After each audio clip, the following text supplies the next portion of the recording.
is there something specific related to Turner's practices? Like you said, they're the largest seller. Is this just an economies of scale thing that they're just so much bigger than all the other gun sellers? They can undercut their price unless they're getting the most sales? Or is this something to their practices? Do they not run background checks? Are they in areas that are more prone?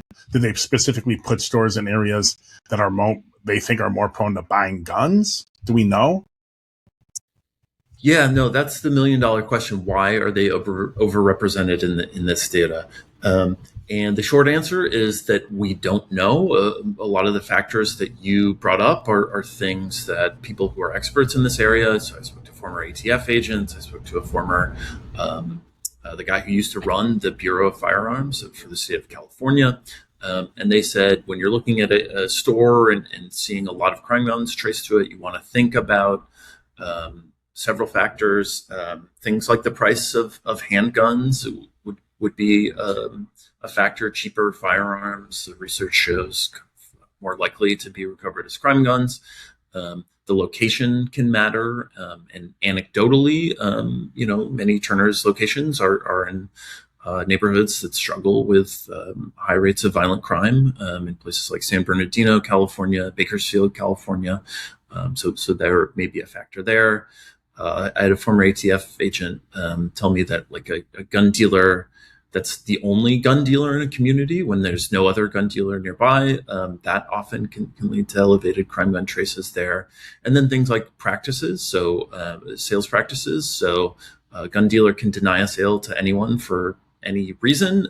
Typically, you're only going to do that if there's something concerning about the sale. So a straw purchase, where if two people, you and I, go into a gun dealer and I'm like pointing and asking the questions to the staff, but then you go to buy it, that would be a major red flag. Like you should probably not complete that sale. So, stores are supposed to deny sales like that, train staff around that.